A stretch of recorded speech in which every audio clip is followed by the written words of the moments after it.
Follow the second link that I sent that I texted you.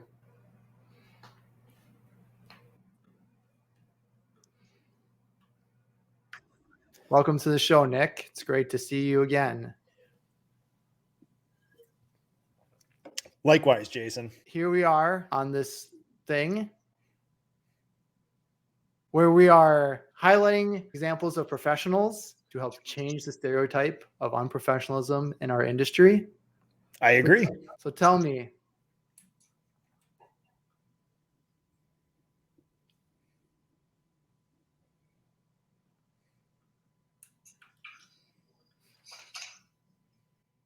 you know what, Jason? I think a weekly live show would be perfect for you. okay. I was thinking about doing a weekly live show called Question a Coding's Expert. That sounds like a great idea, actually. So you're a professional. You actually have a sheet to professionalizing, a document of professionalizing. Tell us about that. I've been the lucky recipient of lots of people like you, professionals who have been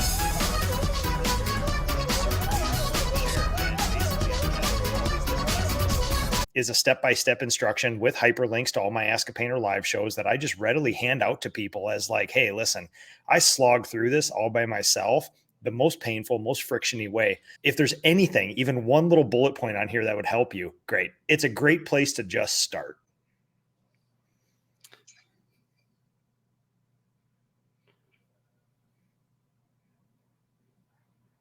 Why do you think it's important to be an example? I'm so nervous right now. You're making me so nervous right now. Me too. Why do you think it's so important to be an example of professionalism in our industry? Yeah, the only reason I am where I am today are people like you, the people at Olive, and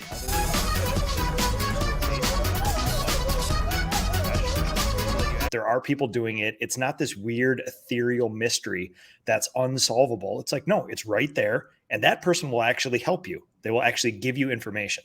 Talk a little bit about the expectations of being a painting contractor and how we rise or fall to those expectations.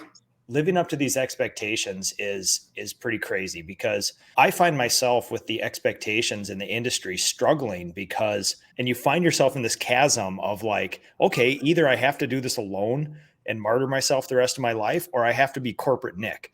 But there is a lot of other examples out there. They're just hard to find. Mm-hmm. When you first started your company, what was the desires of what that company would look like? And how do you think those desires were framed in?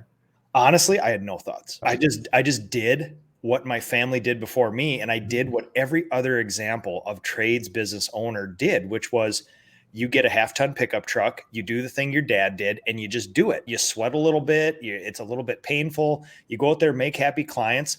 Honestly, the futuristic thinking wasn't even there. It was like, we'll do this and we're going to do that. Probably because that's what you know, that's what you're seeing around you. So you're kind of falling into it. When you and I talk to other PCA contractors, very much larger, very much more professional, because it's a self-selecting group. You and I have felt that as we've traveled the country, seeing the change in this industry.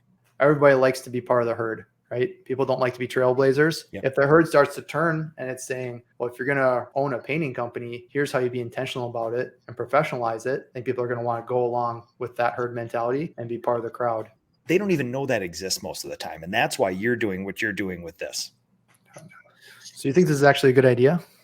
I mean, it depends. Everything else is the more intentional you get and the more consistent you get, magically things just happen great, right? It's that whole like, oh man, Jason is so lucky. He's just so lucky. Well, Jason prepares like nobody I've ever seen prepare before. And then when an opportunity shows up, it's there for him already. He's already laid down all the hard work. So I'm still one of those believers of like, preparation plus opportunity equals that luck. And it feels like some people get lucky, but magically you find out they do a bunch of like boring, mundane, kind of relatively unsexy stuff really well all the time. And it sets the ground for them to have success. You're literally getting better at it every time you do a podcast. Like it's so interesting, because if you look up David Goggins and you go to Rogan, you go to Ferris, you go to whoever else he's, interviewed by, I'm sure he basically hits on the same things every time.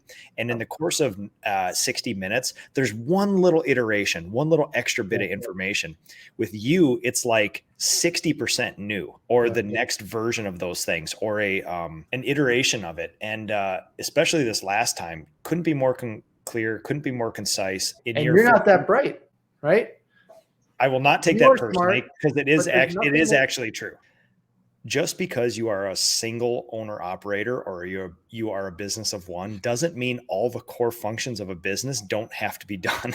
Like, remember, in a corporate structure, there is sales, there's finance, there's management, there's HR, there is the actual production, there is the field production, the technicians, and then there's production. Like, all those things, even on a small scale, still have to be done. Now, okay, no big deal, right? Like, most of our industry is sole proprietors, and we tend to function okay. The problem is, the vast majority of our industry did not come to this industry as understanding those fundamentals of business and then finding the painting trade and coming in. Almost all of us, including myself, this is very, very close to my heart. I was a master craftsperson first. And while I was mastering the craft, I had to learn to be a business owner, which is way harder than understanding the fundamentals of business and teaching yourself how to paint. Thanks, Nick, for being on the show. Wow, what a great guest you were. Goodbye.